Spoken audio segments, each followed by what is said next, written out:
Olá, meus amigos, olá, minhas amigas, concurseiros, concurseiras, sejam muito bem-vindos para mais uma videoaula de Direito Constitucional. Na aula passada, tivemos oportunidade de estudar a eficácia das normas constitucionais, onde verificamos que as normas quanto à sua eficácia podem ser classificadas em normas de eficácia plena, contida e limitada. A norma de eficácia plena, aplicabilidade direta, imediata e integral. De eficácia contida, aplicabilidade direta, imediata e possivelmente não será integral. E a limitada é aquela norma que a aplicabilidade é indireta e imediata. Com isso, com essa breve revisão, nós podemos dar início a mais um assunto muito importante, denominado de poder constituinte. Também um assunto doutrinário de grande relevância para as provas do concurso público. Ele encontra esse assunto em relação com os assuntos anteriores que nós tratamos e é fundamental que os senhores conheçam os principais aspectos desse poder constituinte. Entender o que é o poder constituinte, como ele se constitui, como é o processo de alteração das normas, como que se perfaz essa alteração da alteração constitucional. Aqui, esse assunto, eu já de início menciono aos senhores, será dividido em duas aulas.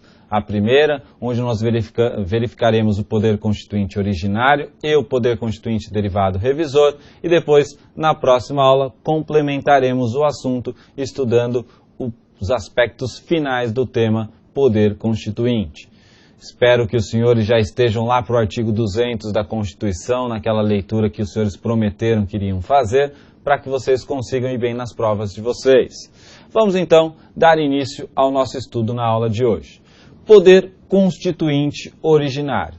Professor, o que é poder constituinte originário? Essa é a primeira pergunta que se avizinha, e a resposta é muito simples. Poder constituinte originário é o poder de elaborar uma nova Constituição, a primeira Constituição de um determinado Estado. Ou seja, poder constituinte, poder de elaborar uma Constituição. Vamos então aqui verificar quais seriam as características desse poder de elaborar uma Constituição, esse poder de elaborar uma nova Constituição. Três as características principais. Nós podemos afirmar então que o poder constituinte originário ele é inicial, ele é autônomo e incondicionado. Professor, o que significa cada um deles? Vamos verificar. Dizer que o poder constituinte originário é inicial significa que não existe nenhum poder antes ou acima dele. Ele é o primeiro poder, ele é o poder que elabora a Constituição, não existindo nenhum poder antes ou acima dele. Tudo bem, professor, mas e dizer que ele é autônomo? Autônomo significa que esse poder constituinte originário é que vai determinar a ideia de direito, os dogmas que irão prevalecer dentro daquele texto constitucional. E dizer que é incondicionado significa afirmar que ele não sofre nenhuma limitação de ordem material ou formal. Atentem para isso. Dizer que o poder constituinte originário é incondicionado está ligado a dizer que ele não sofre limitação material ou formal. No entanto, essas duas limitações, material ou formal, estão ligadas à ideia de incondicionado juridicamente. No entanto, ele sofre limitações metajurídicas, que nós veremos mais à frente. Então, levem para a prova do concurso. O poder constituinte originário é sim incondicionado. E escrevam essa frase, é incondicionado, pois não sofre limitação formal ou material. No entanto, é passível de limitações metajurídicas. Não sofre limitação formal ou material, mas é passível de limitações metajurídicas. Vamos seguir aqui então. O poder constituinte originário pode ser classificado de uma outra forma ainda, como originário histórico, revolucionário ou transicional. O que é o poder constituinte originário histórico? O poder constituinte originário histórico é o poder de elaborar a primeira Constituição de um determinado Estado. Observem que eu dei ênfase. É o poder de elaborar a primeira Constituição de um determinado Estado. Poder constituinte originário histórico. Poder constituinte originário revolucionário. é o poder, é a elaboração de uma Constituição que decorre de um golpe de Estado ou de uma insurreição. Rompe-se com o ordenamento anterior e elabora-se uma nova Constituição, com uma ideia de direito diversa daquela ideia que existia anteriormente. Nós tivemos isso quando rompemos com a ditadura. Rompemos com a ditadura e trouxemos um texto constitucional que rompia com os ideais da Constituição anterior. Por isso, originário revolucionário. E, por fim, originário transicional. O que significa esse originário transicional? É o poder constituinte que elabora uma Constituição para um determinado período que serve de transição para uma outra Constituição. O exemplo clássico, tivemos em 67 uma Constituição, em 69 uma emenda que a maioria da doutrina trata como Constituição, que serviu de transição, que convocava uma Assembleia Constituinte para a elaboração da Constituição de 88.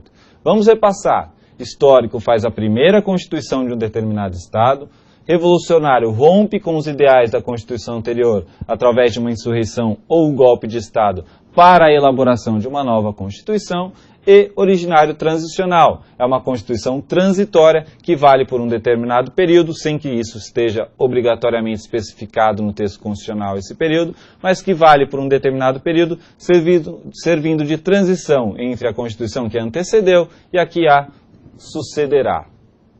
Assim, terminamos um dos critérios de classificação e vamos ao segundo critério, poder constituinte originário material ou formal. O que esse critério traz para a gente de importante? Falar sobre o poder constituinte originário material está ligado ao conteúdo da Constituição, as normas que estarão contidas no texto constitucional. Já originário formal está ligado ao processo de elaboração dessa Constituição. Então nós podemos ter o poder constituinte originário material ligado ao conteúdo e o poder constituinte originário formal ligado a quem pode ao processo de elaboração do texto constitucional. Essas informações são as informações fundamentais que os senhores devem levar para o concurso público, tá? Originário histórico, revolucionário, transicional, formal ou material. Classificações diferentes que são constantemente objeto de questionamento. E eu disse aos senhores, 3 slides atrás, que esse poder constituinte originário ele era incondicionado, não sofrendo limitação formal ou material, mas que ele sofria limitações metajurídicas. No entanto, eu não especifiquei o que seriam essas limitações metajurídicas que estão aqui como objetos nesse slide. São limites transcendentes, imanentes e heterônomos. Professor, agora ficou difícil de entender. Vamos dissecar cada um deles para que vocês possam levar para o concurso público a informação necessária para resolver as questões. O poder constituinte originário ele é incondicionado, não sofre limitação formal ou material, mas sofre limitação transcendente. O que é isso? Essa limitação transcendente está ligada ao direito natural. Existe, segundo parte da doutrina, antes do direito positivado, um direito natural. E esse direito natural é um limite transcendente. Transcende a esfera do direito positivo. Está acima da Constituição na pirâmide escalonada. A Constituição no topo e ele está fora, esse limite transcendente, está acima da Constituição. Limites imanentes. Os limites imanentes estão ligados às características do Estado. Vamos imaginar que nós tivéssemos um poder constituinte originário revolucionário e rompêssemos com o Estado na forma como ele é visto hoje. Seria um limite imanente as nossas unidades federativas. O nosso Estado é dividido em estados, é dividido em unidades federativas. Então, São Paulo é uma unidade federativa, Ceará é outra unidade federativa, Rio de Janeiro, Minas Gerais são unidades federativas que compõem o Estado brasileiro. Essa divisão em unidades federativas é um limite imanente, porque está ligado às características do Estado. Portanto, essa é a palavra-chave, limites imanentes ligados às características do Estado. O poder constituinte originário que vem criar uma nova Constituição deve observar esses limites imanentes. Por fim, nós temos ainda como limitação metajurídica os limites heterônomos. Esses limites heterônomos implicam em dizer que nenhum Estado é mais sozinho na sociedade atual, nessa sociedade globalizada. Portanto, nós temos como limites heterônomos aqui, contidos no poder constituinte originário, ordenamentos jurídicos de outros países. Nós não podemos invadir, por exemplo, a soberania desses outros países. Então é a conjugação com outros ordenamentos jurídicos. Como é um assunto bastante complexo, eu vou repassar com palavras-chave para os senhores. Limites transcendentes ligados ao direito natural, limites imanentes às características do Estado e limites heterônomos, conjugação com outros ordenamentos jurídicos. Eu quero aqui, com os senhores, antes de estudar o poder constituinte derivado, só trazer uma informação bastante relevante. Pode ser objeto de questionamento na prova dos senhores se esse poder constituinte é um poder político, de fato, ou se é um poder jurídico. Vocês vão levar para a prova que o poder constituinte é um poder político ou de fato, e não um poder jurídico. É fundamental que vocês saibam isso. Muitas provas já começam o questionamento dessa forma, questionando se o poder constituinte é um poder político ou de fato, ou se é um poder jurídico, e é um poder político ou de fato. Aqui também uma outra informação relevante. Nós temos o titular e o exercício desse poder constituinte. O titular do poder constituinte é sempre o povo. E o exercício desse poder constituinte no nosso Estado é da Assembleia Constituinte, tá? É importante que vocês entendam que, quando existe uma correspondência entre titularidade e exercício, nós temos basicamente um Estado democrático. Quando não existe essa correspondência entre titularidade do povo e de quem exerce esse poder constituinte, nós acabamos por ter constituições outorgadas, constituições cesaristas ou pactuadas, como nós já vimos aulas atrás. Continuando aqui então, poder constituinte derivado.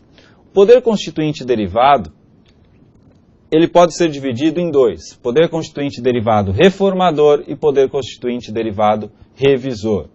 Por que ele é derivado? O originário faz a primeira Constituição, faz a Constituição que rompe com o ordenamento anterior, faz uma Constituição transitória. Reformador e revisor, ele é derivado porque ele serve para reformar o texto constitucional ou para rever o texto constitucional que já existe. Em ambos os casos, nós já temos a Constituição, por isso ele é derivado do poder constituinte originário, servindo para reforma ou revisão do texto constitucional. Na aula de hoje, como eu disse no início, nós trataremos da revisão do texto constitucional, ficando a reforma para uma próxima aula. Poder constituinte derivado revisor, então. O que significa esse poder constituinte derivado revisor? Ele está previsto no artigo 3º do ADCT, Atos das Disposições Constitucionais Transitórias. E o que diz lá?